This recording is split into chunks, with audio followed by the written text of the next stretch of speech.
주겠습니다. 하나님을 왕으로 모시고 살자. 하나님을 왕으로 모시고 살자. 근본기회에 우리 마음에 하나님을 왕으로 모셔서 우리 마음이 천국이 되고, 하나님이 왕이 되고 하나님의 통치를 받으면 하나님이 권고하는 천국이 될 거 아니에요. 마음의 천국을 이루고, 가정에도 하나님을 왕으로 모시고, 남편이 왕으로 하지 말고, 그렇다고 부인이 왕으로 하지 말고, 그렇다고 또 아이들이 또 상전에 또 아이들 왕으로 하지 말고, 가정에서 하나님이 왕으로 해서 온 가족이 주님의 통치를 받으며 질서를 지켜서 화목한 가정 천국을 이루고, 교회도 하나님을 왕으로 삼아가지고 하나님이 주장하고 다스리는 교회가 되어야 됩니다. 목사가 왕 노릇해도 안 되고, 장로나 당회가 왕 노릇해도 안 되고, 오로지 하나님이 왕이 돼가지고 목사나 장로나 모든 성도는 주님의 종으로, 주님의 종으로 사는 누구처럼 하라고 그랬어요? 마리아처럼 말씀 받을 때는 주님의 발 아래 엎드려 사모하는 말로 말씀을 받고, 기도할 때는 주님의 발 아래에서 소원하라고 주님의 발 아래에서 향유를 부어드리고, 발을 닦아드리는데 뭘로 닦아드렸어요? 여자의 영광되는 머리를 걸레 삼아가지고 주님의 발을 닦아드리는 그러한 심정으로 예배드리고 헌신하고 경배하면 그게 시험 날 일 하나도 없어요. 그냥 스스로 왕 노릇하고 스스로 주장하려고 하니까 시험이 되고 갈등이 일어나게 되어 있습니다. 오늘은 월요일 저녁 시간 11장 따라서 합시다. 사울이 암몬을 치고 승리함. 첫째는 사울의 겸손, 둘째는 투철한 사명감과 결단성, 셋째는 하나님의 영이 강하게 임함, 넷째는 하나님을 의지하고 담대히 나감, 다섯째는 하나님께 영광을 돌림. 이스라엘 나라에 대한 위기를 만났습니다. 사울이 왕으로 선택은 받았지만 나라로서 아직 좀 체제를 갖추지 못할 때 겨우 그저 제비 뽑아가지고 왕으로 됐는데, 암몬 나라가 쳐들어오게 됐습니다. 암몬 나라가 이 길앗 야베스 지역을 쳐들어가가지고 그들을 종 삼고, 그들이 우리가 조약을 맺으려면 오른 눈을 뽑아야 된다 하는 악한 그러한 참 그 조건을 가지고 지금 야베스를 쳐들어오는 그러한 상황을 만나게 됐습니다. 사울이 왕 되자마자 지금 나라를 지금 체제도 갖추지 못했는데 큰 위기를 만나는 상황을 만나게 됐습니다. 마귀 역사는 약점을 타고 들어와가지고 자꾸 하나님의 교회와 하나님의 나라를 허물기는 역사를 쉬지 않고 일어나간 걸 알 수 있습니다. 1절 2절 한번 보세요. 1절 암몬 사람 나하스가 올라와서 야베스 길앗을 포위하였으므로 야베스의 모든 사람이 나하스에게 말하기를 우리와 조약을 맺읍시다. 그리하면 우리가 당신을 섬기겠습니다 하니, 암몬 사람 나하스가 대답하기를 내가 너희 오른쪽 눈을 모두 빼고 온 이스라엘을 모욕한 후에야 너희와 조약을 맺겠다라고 하였다. 암몬 사람 나하스가 올라와 가지고 야베스 길앗을 포위하였으므로 야베스의 모든 사람이 나하스에게 말하기를 우리와 조약을 맺읍시다. 그리하면 우리가 당신을 섬겠습니다 그랬습니다. 암몬 나라가 올라와 가지고 길앗 야베스는 요단 동편에 있는 저 변방이에요. 변방에 있으니까 아주 공략하기 쉽잖아요. 그 약한 짬을 이용을 해가지고 포위를 했어요.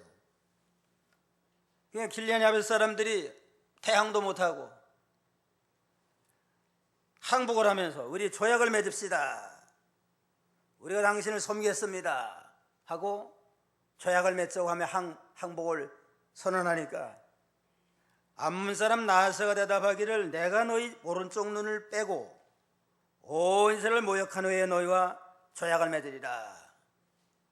항복하고 들어가면 그걸로 끝나는 게 아니고 그냥 더 강하게 압박을 해요. 강하게 압박해서 완전히 이제는 너희 오른 눈 쪽을 빼가지고 전쟁하지 못하도록 해서 영원히 종을 삼겠다. 그 후에 조약을 맺겠다 하고 이렇게 제안하게 됐습니다. 이 암몬 나라는 그렇게 아주 참 거룩한 백성이 못 돼요. 암몬이 누구 후손이에요? 아브라함의 조카 롯의 후손인데 소돔 고모라가 심판받을 때 롯의 가족만 겨우 빠져나왔잖아요. 빠져나오다가 롯과 두 딸과 부인 나오다가 부인은 뒤돌아보다가 소금기둥이 되고 롯과 두 딸이 산에 가서 숨어 지내는데 딸들이 생각하기를 세상 모든 사람들은 다 죄인이고 언제 심판받을지 모르니까 의인은 아버지밖에 없다.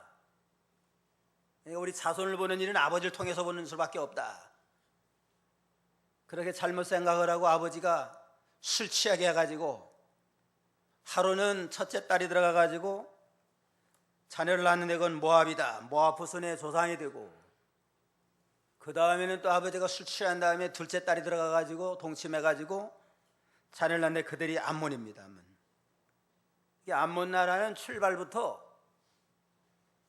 아주 이 불의한 그러한 출발한 그러한 백성이 내내 이스라엘과 대적이 돼가지고 이스라엘과 원수가 되고 기회만 있으면 쳐도르는 그러한 좋지 않은 관계가 됐습니다.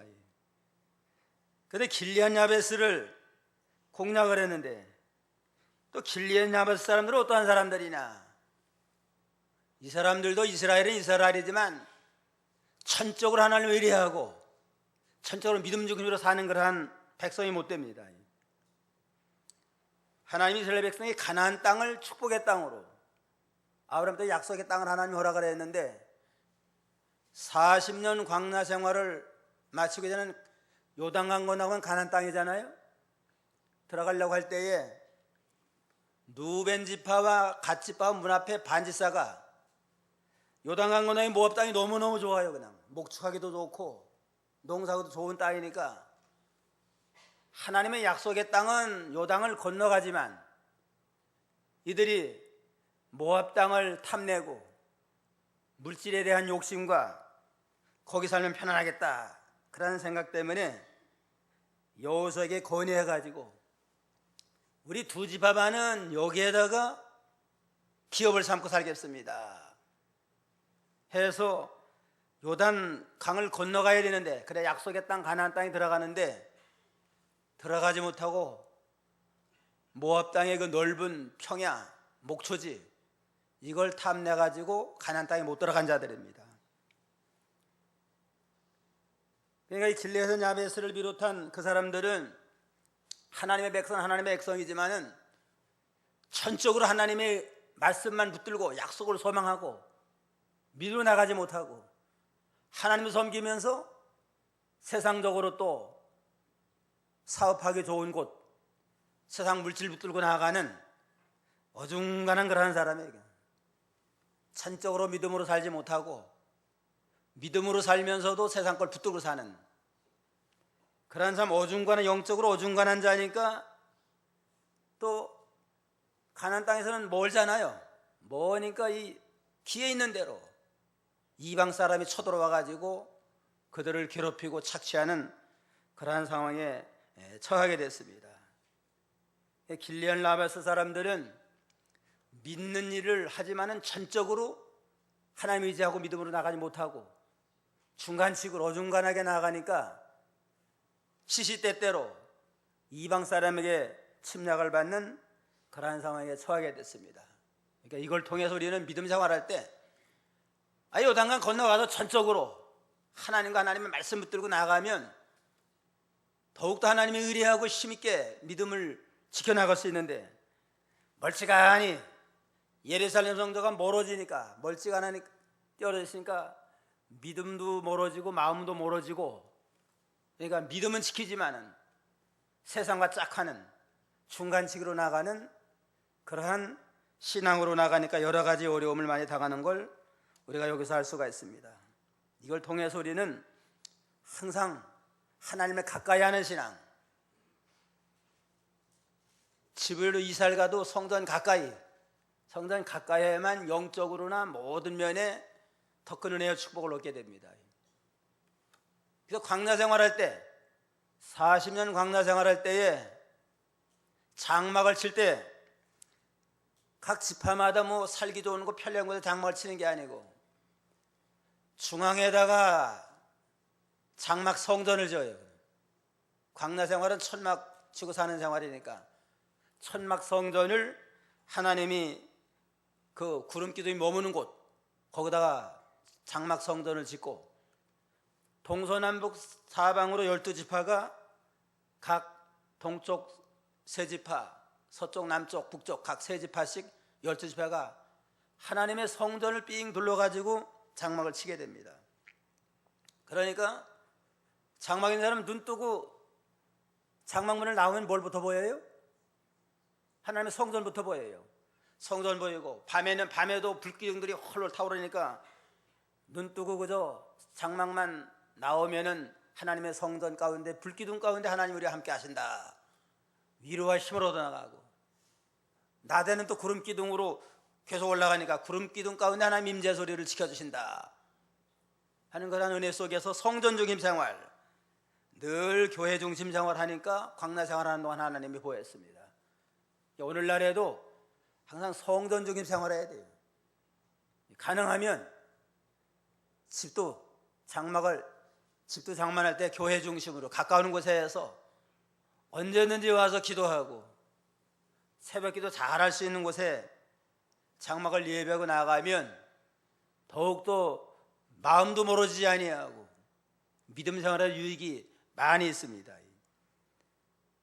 길리안 야베스는 이건 뭐 요단강 건너편에 있으니까 성전도 멀어지고 이스라엘 나라도 멀어지니까 신앙생활도 심해지고 그래서 세상과 좀 많이 속화되고 그런 가운데 하니까 시시때때로 마귀 역사와 시험과 환난을 당하게 되는 걸 알 수가 있습니다. 늘 성전 중심 생활하고 모이기를 힘쓰고 늘 하나님 앞에 예배드리기를 사모하는 가운데 나갈 때 믿음이 약해지지 아니하고 점점 믿음이 성숙해져 나갈 수 있습니다. 히브리 10장 24절 25절 10장 24절 또한 사랑과 선한 일들을 격려하기 위하여 서로를 보살피자.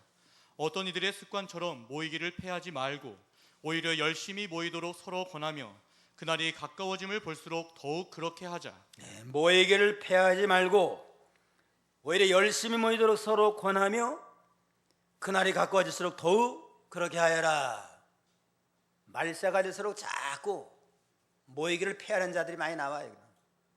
무교회주의자도 나오고 꼭 뭐 교회 가서 하나님 찾아야 되느냐, 교회 밖에도 구원이 있다 하고서 모이기를 패하는 풍조가 많지만 그럴수록 더욱 모이기를 힘쓰고 더욱 열심히 모여서 하나님 앞에 예배로 영광 돌리고 서로 권면하면서 말세가 될수록 믿음을 잘 지키라고 그랬습니다.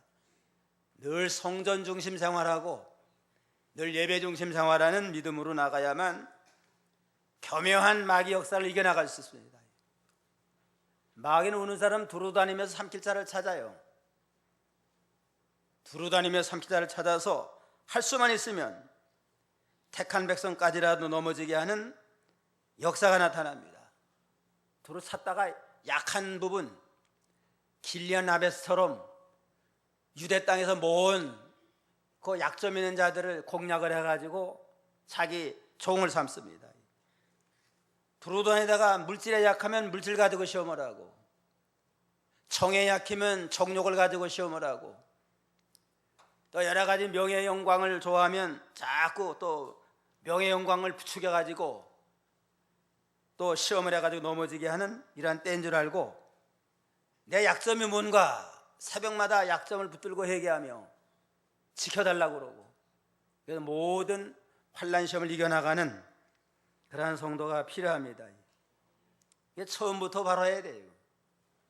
어느 나그네가 길을 가다가 이제는 천막을 치고 노숙을 하게 됐대요. 노숙을, 나귀를 이제는 타고 가잖아요. 나귀를 밖에다 끌어놨는데 나귀가 너무 추우니까 이제는 주인님, 내 머리만 좀 장막에 이렇게 하다 너무 추워서 못 견디겠습니다. 그러니까 주인이 또 나귀를 사랑하니까 그럼 그러라, 네 머리만 그럼 천막 안에 들여다놔라. 머리만 들여놨대요. 그냥 그 머리만 들여놓으니까 좀 있으니까 그냥 앞발까지 들어와가지고 나중엔 돌아와서 주인 내쫓았더래요. 그냥 이게 합당치 아니한 건 머리부터 처음부터 딱 막아야지. 머리 용납을 하면 앞발 두르고 뒷발 두르면 이제는 쫓겨나가 돼 있어요. 진리에 맞지 않는 거, 믿음에 유익지 않는 건 처음부터 작은 것부터 막으면 얼마든지 막아낼 수 있는데, 작다고 머리라고 용납하다 보면 나중에 몸뚱이도 다 들어와 가지고 이제는 주인 노릇하게 됩니다. 악화는 양화를 축출한다 그런 말 있잖아요. 악한 것이 좋은 것을 축출하고 말아요. 둘 다 용납하고 나가면 아예 그냥 경계를 튼튼히 해가지고 경계를 튼튼히 해서 옳은 건 옳은 것만 세워나가고 좋은 건 좋은 것만 세워나가야지. 그걸 비질리도 작다고 용납을 하고 합당치 않은 것도 작다고 용납하고 나가면 언젠가는 악한 것이 강한 것을 축출해가지고 결국은 전부가 다 악해져요. 적은 누룩이 조금 그저 누룩이 가루에 들었는데 얼마 있으니까 다 부풀어가지고 온 가루가 다 부풀고 말잖아요. 그러니까 죄라고 하는 거, 합당치 아니한 건 처음부터 막아야 돼요. 바울은 비진리나 합당치 않은 건 일시도 용납을 안 했다. 갈라디아 2장 5절에 2장 5절 우리가 잠시도 그들에게 굴복하지 않았으니 이는 복음의 진리가 너희와 함께 머물게 하려는 것이었다. 우리가 잠시도 그들에게 굴복하지 않았으니 이는 복음의 진리가 너희와 함께 머물게 하라는 것이다. 잠깐이라도 이단에게 굴복을 하면, 율법주의에게 굴복을 하면 진리가 무너져요. 개혁성의 일시라도 한 번이라도 굴복하지 아니하고 용납하지 않고 나가니까 바울이 믿음으로 승리했습니다. 옳지 않은 거, 믿음에 합당치 않은 건 일시라도 용납 않고 나가야만 끝까지 믿음으로 이기고 마귀 역사를 이겨나갈 수 있습니다. 이래서 야벳 사람들이 또 늘 이방이 가까이 하다 보니까 늘 두려운 생각이 들어와가지고 처음부터 싸우지도 않고 대결도 하지 않고 항복부터 했어요. 그냥 조약을 맺읍시다. 당신의 선교 종이 되겠습니다. 그러니까 이 마귀 역사는 한번 용납을 하면 머리가 두른다면 뭐가 돌아요? 앞발이 두르는 것처럼 또 앞발 돌았어요. 이제는 2절에 암몬 사람 나하스가 대답하기를 내가 너희 오른쪽 눈을 빼고 온 이스라엘을 모욕한 후에 너희와 조약을 맺겠다. 포위를 당하니까 우리가 당신을 섬기겠습니다. 종일 되니까 싸우지 말고 우리 좀 평화적으로 지냅시다. 항복을 했으면 그럼 하고 하면 좋잖아요. 그거 가지고 안 된다. 내 눈깔을 뽑아가지고 해. 오른쪽 눈깔 뽑아서 다시는 반항하지 못하고 싸우지 못해가지고 내내 이제는 너희는 우리 종이 되게 하리라 하고 한 발짝 더 다가서게 됩니다.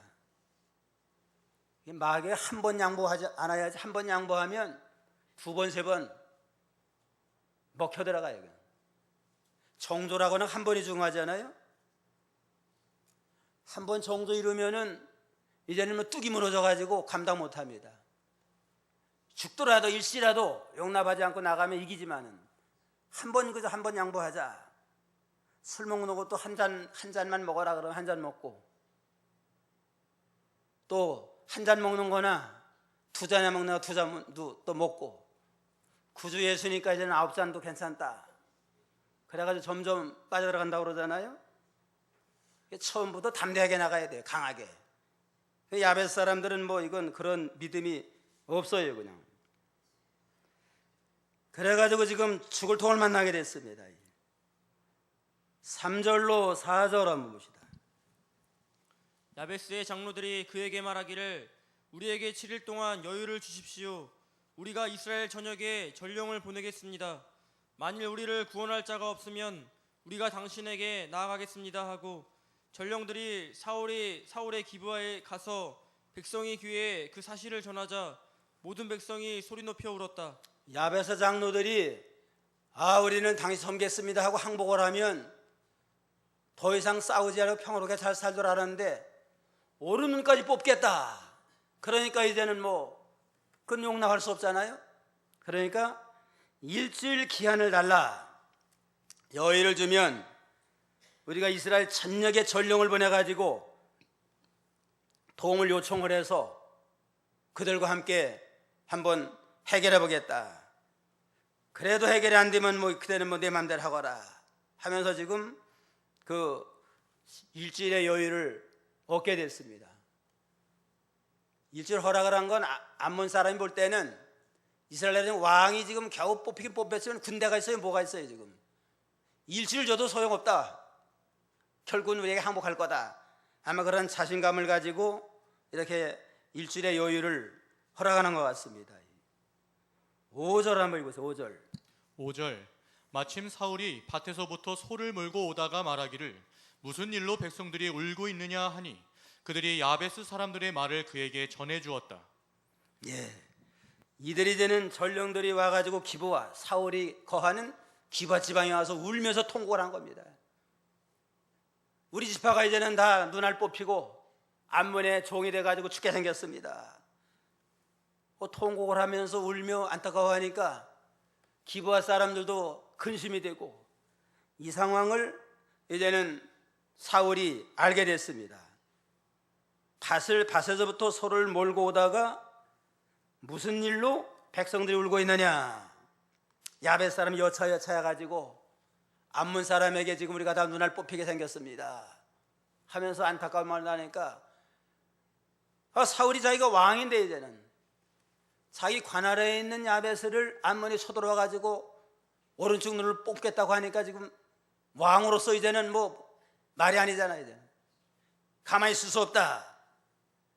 이제는 투철한 사명감이 불뜻 일어나고 하나님의 성령은 임해가지고 역사가 나타나므로 이제는 소 2마리를 자기가 밭 갈다가 가져온 소 2마리를 아예 잡아가지고 토막을 내가지고 전령 손에 붙여가지고 12지파에게 다 보냈습니다. 다 보낸 다음에는 너희가 소집하지 아니하면 이번에 징집하는 명령에 응하지 아니하면 너희 소도이와 같이 다 조각낼 것이다. 결단성 있게 이렇게 전령을 보내므로 그걸 받아보던 모든 각 지파 장로 야 이거 큰일 났구나. 무슨 일이냐 이거. 잘못하면 우리 소도 다 이렇게 절단난다. 다 모여가지고 모인 무리들을 조사해봤더니만 얼마나 모였어요? 8절. 사울이 배색에서 그들을 세어보니 이스라엘 자손이 30만 명이고 유다 사람이 3만 명이었다. 이스라엘 자손이 30만 명, 유다가 3만 명, 33만 명이 모이게 됐습니다. 놀라운 기적이에요. 그냥 왕도 지금 겨우 그냥 뭐 제비 뽑혀가지고 왕된 상황인데 사울의 말 한마디에 온 이스라엘들이 다 총 동원해가지고 33만이 다 모인 까닭에 그걸 통해서 하나님의 역사로 암몬을 물리치는 큰 승리의 역사가 여기에 나타나게 됐습니다. 사울이 왕됨으로 인해 가지고 하나님의 역사로 인해 가지고 암몬을 물리치고 야벳을 구원하는 큰 놀라운 승리의 역사가 여기에 나타나게 됐는데 이건 마귀 시험, 환난을 믿음으로 승리한 걸 가르쳐요. 우리도 사울과 같은 믿음을 가지고 우리를 대적하는 암몬의 세력, 마귀를 이기고 승리하는 믿음의 승자가 되어야 되는데 그러면 사울이 암몬을 치고 승리한 비결이 뭐냐? 사울의 그 승리 비결을 우리가 배워서 우리를 공략하는 모든 마귀 역사를 이기고 정복해 나가는 성자가 되어야 되겠습니다. 첫째로 사몬이 암몬을 치고 승리한 비결은 사울의 겸손이에요. 여기 대제에 있는 대로 사울이 겸손한 가운데 하나님의 인도와 긍휼을 따라 나간 까닭에 역사가 나타난 겁니다. 겸손한 이유가 겸손한 건 뭘로 알 수 있느냐? 5절 한번 보세요. 5절. 5절 마침 사울이 밭에서부터 소를 몰고 오다가 말하기를 무슨 일로 백성들이 울고 있느냐 하니 그들이 야베스 사람들의 말을 그에게 전해 주었다. 뭐 하다 왔어요? 밭에서 소를 몰고 밭 갈다 왔느니라. 지금 사울이 지금 왕이 됐는데 왕으로 선택받았잖아요. 근데 뭐 밭 갈 때가 아니잖아요 지금. 그런데도 왕으로 비록 되고 기름 부음을 사무엘에게 기름 부음을 받고 제비를 뽑아가지고 온 백성들에게 인정받은 왕이 됐지만은 하나님의 인도를 받기 위해서 겸손히 전과 같이 변함이 없이 이렇게 밭을 가는 일을 한 거 보면 참으로 사무엘은 겸손한 사람이라는 걸 알 수가 있습니다. 암만 농부로 밭 갈던 사람에서 왕 됐으면 밭이 먹었어요. 내가 이제는 왕이다. 자세하고 이제 사무실 하나 얻어놓고 아이를 판국인데 전과 똑같이 밭 가는 거 보면 참으로 사울은 겸손한 사람이라는 걸 알 수가 있습니다. 실패한 왕이 돼가지고 사울하면 뭐 믿음 없는 사람 같지만은 우리가 지금 9장, 10장, 11장을 쭉 보면 내내 바울의 겸손이 계속 반복적으로 나오잖아요.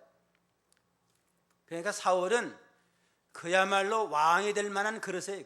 이스라엘의 초대 왕이 될 만한 훌륭한 인격, 겸손한 믿음, 하나님의 종을 사모하고 존경하고 사무엘에게 배우려고 하는 정신을 가지고 갈 때도 빈손 들고 가지 아니하고 하나님 앞에 종을 섬기자. 그러한 믿음 중심으로 부모를 잘 공경하고 겸손한 인격을 가진 훌륭한 인품을 가진 사람이다 하는 걸 알 수 있습니다. 참으로 겸손했어요. 사울이 모든 면에. 그래서 하나님이 이스라엘 초대 왕이 되는 영광을 얻게 됐습니다. 겸손한 자를 하나님 쓰시고 겸손한 자를 높여서 영광스럽게 하시는 하나님이십니다. 베드로전서 5장 5절 5장 5절 젊은이들아 이와 같이 장로들에게 순복하여라. 너희는 모두 서로 겸손으로 옷을 입어라. 이는 하나님께서 교만한 자들은 대적하시나 겸손한 자들에게는 은혜를 베푸시기 때문이다. 젊은이들아 이와 같이 장로들에게 순복하여라. 젊은이들은 평신도들은 장로, 교역자와 장로를 잘 순복하라. 인도자를 다 순종하라는 겁니다. 모두 서로 겸손으로 옷을 입어라. 하나님은 교만한 자를 대적하시나 겸손한 자들에게 은혜를 베푸느니라. 겸손한 옷을 입어서 잘 섬기면 하나님이 때가 되면 교만한 자는 대적을 하시고 겸손한 자는 은혜를 주셔서 높여주시고 존귀케 하시는 하나님이다. 겸손한 자를 하나님이 높여줘요. 개척 때 한 20년 전인 것 같은데 어떤 교인이 개업 예배 한다고 예배 받을래요. 그래. 개업 예배 갔는데 다 빚으로 사업하는 거 알아요. 그냥 돈 가지고 하는 게 아니고. 그래서 사무실도 잘 얻어놓고 또 사장실 잘 꾸며놨어요. 이건 빚으로 하는 거 아는데 사장실 잘 꾸며고 그냥 가구도 의리하게 해놓고 밖에 보니까 자가용도 좋은 거 하나 뽑아놨어요. 그냥. 개업 예배 드려주긴 드려주지만은 다 빚으로 하는 거 뻔히 아는데 그 집안 아는데 이왕 뭐 좀 조그만 가게 하면서 무슨 뭐 사장님이라고 또 사장실 의리하게 해놓고 자가용까지 뭐 한 20, 30년에 자가용 좋은 거 뽑아놓고 하니까 이거 뭐 얼마나 갈까 그런 걱정이 돼요. 그냥. 근데 뭐 6개월 안 가가지고 다 접고 말았어요. 그냥. 조그만 가게 사장도 그렇게 뽐내는데 이스라엘 왕으로 당선이 됐는데 사울은 조금 더 그런 내색하지 아니하고 전과 같이 변함이 없이 그저 농사짓는 그 일을 한 거 보면 참으로 사울은 훌륭한 겸손한 믿음의 사람이다. 그래서 초대 왕으로 쓴 겁니다. 늘 사울의 겸손, 타락하기 이전에 겸손을 우리가 본받아 나가야 되겠습니다. 앤드류 메레이라는 사람은 겸손해야 될 이유는 첫째는 우리는 피조물이기 때문에 겸손해야 된다. 우리가 스스로 온 거 아니잖아요. 하나님의 피조물이에요. 그냥 흙으로 우리를 만들어서 사람이 되게 했는데 우리의 근본 생각하면 뭐예요? 흙덩어리예요. 흙덩어리. 아담이라고 하는 건 사람의 뜻인데 아담의 사람의 뜻은 흙이라는 뜻입니다. 흙. 아담은 흙덩어리야 하는 뜻이에요. 이거. 흙덩어리가 우리를 만드신 조물주에게 뭐 교만할 하나도 없잖아요. 우리는 피조물이니까 겸손해야 마땅하다. 그 다음에 우리는 둘째는 죄인이기 때문에 겸손해야 된다. 의인은 없나니 하나도 없다. 의인 하나도 없고 다 심판받아 지옥 갈 마땅한 자들이니까 심판받아 지옥 갈 자가 뭐 내놓을 게 뭐가 있다고 교만하겠어요. 그냥. 죄인이니까 교만해야 된다. 셋째는 성도이기 때문에 겸손해야 된다 그랬습니다. 성도가 된 건 내 공로로 된 거 아니잖아요. 내가 자격이 있어가지고 내가 선하여서 된 게 아니고 순전히 하나님의 사랑으로 택해 주시고 주님의 십자가의 보혈로 구속해서 거듭나게 함으로 우리는 성도가 된 겁니다. 순전한 은혜로 성도가 됐기 때문에 감사할 뿐이지 교만할 건 하나도 없어요. 그냥. 우리 근본 알면 교만할 거 하나도 없어요. 그냥. 왜 겸손해야 돼요? 우리는 첫째는 피조물이니까 하나님에 대해서 내놓을 것도 없고 겸손한 자가 되고, 그 다음에 또 왜 겸손해요? 죄인이니까. 우리는 죄인이니까 그래서 지옥 갈 수밖에 없는 자예요. 그 다음에 또 우리는 왜 겸손해야 돼요? 성도가 돼요. 예수님의 은혜로 성도가 됐으니까. 내 공로로 우리가 성도가 되고 구원받았다면 좀 자랑할 만도 하고 뽐낼 만하지만은 순전히 하나님의 은혜로 십자가의 공로를 통해서 구속함을 받았으니까 구원의 감격 속에서 영광을 돌린지언정 교만한 건 자기 주제를 모르는 겁니다. 우리 근본 주제를 알면 교만할 거 하나도 없습니다.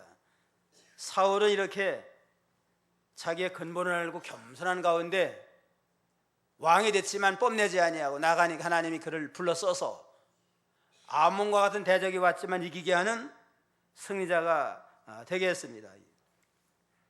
둘째는 투명한 투철한 사명감과 결단성을 가지고 대처해서 하나님이 이기게 한 겁니다. 6절 7절 한번 보세요. 6절 사울이 이 말을 들을 때 하나님의 영이 강하게 임하시어 그의 분노가 크게 타올라 소 2마리를 잡아 토막을 내고 그것을 전령들의 손에 들려 이스라엘 전역에 보내며 말하기를 누구든지 사울과 사무엘을 따라 나오지 않으면 그의 소도 이와 같이 만들 것이다 라고 하니 두려움이 여호와로부터 백성에게 임하여 그들이 한 사람처럼 나아왔다. 하나님의 영이 강하게 임하여 그의 분노가 크게 타올라리라. 길라서 야벳 사람들이 사울이 왕된 그 지역의 백성들인데 남의 나라 사람들이 와가지고 눈알 뽑겠다고 그러니까 이거 뭐 왕으로서 이거 가만히 있을 수가 없잖아요. 속에서부터 하나님의 분노가, 의로운 분노가 일어나가지고 내가 왕인데 이때가 내가 왕으로서 할 일을 할 때자, 투철한 사명감이 불때 일어나가면서 하나님이 지혜를 줬는데 2마리 일하다가 끌고 온 2마리 소를 토막을 내가지고 전령들에게 손에 들려가지고 이스라엘 12지파 전역에 다 보냈습니다. 보내면서 누구든지 사울과 사무엘을 따르지 아니하면 그 소도 이와 같이 만들 것이다. 그건 아주 결단성 있게 이렇게 소를 조각내가지고 각을 떠서 각 지파에 보냈습니다. 투철한 사명감이 속에부터 우러나오니까 하나님이 지혜를 준 것 같아요. 지혜를 줘가지고 신속한 결단성을 가지고 지체하지 아니하고, 지체할 시간이 없잖아요. 일주일밖에 기한이 없으니까 지체하지 아니하고 이렇게 참 조각을 내 보낼 때에 놀라운 하나님의 역사가 나타나게 됐습니다. 내가 뭐 하는 사람인가? 왕으로 선택받았으면 왕의 역할을 해야 될 것이 아니냐. 근데 지금 이스라엘의 영내에 있는 야벳 사람들이 원수에게 지금 다 죽게 생겼는데 자기가 편안하다고 있을 수 없잖아요. 사명감을 일어났습니다. 결단성 있게 또 조각 내가지고 보냈습니다. 그러니까 이제는 온 이스라엘이 그걸 받자마자 이건 무슨 일이냐, 두렵다, 한 마음이 돼가지고 다 몰려 나옴으로 큰 역사가 일어나게 됐다고 그랬습니다. 이 지도자는 이렇게 결단성이 필요해야 돼요. 하나님이 감동하고 역사할 때 결단성 있게 일을 참 잘 해결해 나감으로 원만하게 해결됐습니다. 정치 해결해서 안 되지만 오늘 야당 대표가 당이 갈라지고 지금 다 분당되게 생겼는데 자꾸 무슨 대책을 내놓으면 한 발 늦는데, 이거 평론가들이 보면 미리 좀 대책을 미리미리 냈으면은 갈라지기 전에, 마음이 떠나기 전에 해결해야 되는데, 마음이 떠난 다음에 암만 좋은 대책 나봐야 아무 소용이 없어요. 지도자, 정치한 지도자들에겐 결단성 있게 그때그때 모든 일을 대처해야지, 지나간다면 그 이상의 아무 희생적인 결단에도 아무 소용이 없습니다. 하나님이 지금 사울에게 이렇게 그 야벳 사람들이 울며 통곡하는 그 상황을 맞이할 때, 성령이 감동할 때 소멸하지 아니하고 사명감을 일어나고 결단성을 가지고 이렇게 극단의 조치를 함으로 말미암아 온 백성이 일어난 역사가 나타나게 됐습니다. 우리 하나님의 일할 때 미루지 아니야. 하나님의 감동을 미루지 말아야 돼요. 미루지 말고 감동하면 결단성 있게 순종하고 믿음으로 일어서는 그런 면이 필요합니다. 셋째는 하나님의 신이 강하게 역사했습니다. 6절 다 같이, 사울이 이 말을 들을 때에 하나님의 영이 강하게 임하시오 그의 분노가 크게 타오르니라. 성령이 강권적으로 역사했습니다. 10장에서도 배웠잖아요. 일꾼은 하나님이 세우시고, 세운 일꾼에게는 하나님이 은혜를 주고 새 마음을 주고 새 은혜를 주셔서 새롭게 하신다. 그걸 직언이라고 그랬습니다. 순종하려고 하면 직언을 주어서 감당하도록 역사합니다.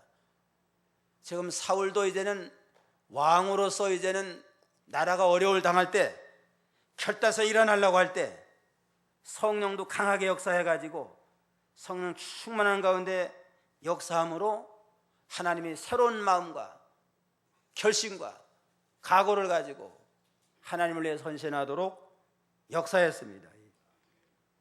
스가랴 4장 6절,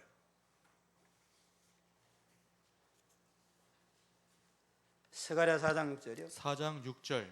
그가 내게 대답하여 말하였다. 이것은 여호와께서 스룹바벨에게 하신 말씀이다. 힘으로 되지 아니하고 권력으로도 되지 아니하며 오직 나의 영으로만 될 것이다. 만군의 여호와께서 말씀하신다. 힘으로 되지 아니하고 권력으로 되지 아니하고 오직 나의 영으로만 될 것이니라. 원수를 물리치고 성벽을 건축하고 성전 짓는 모든 역사는 힘으로 능으로 되는 게 아니고 나의 영, 성령으로 말미암느니라.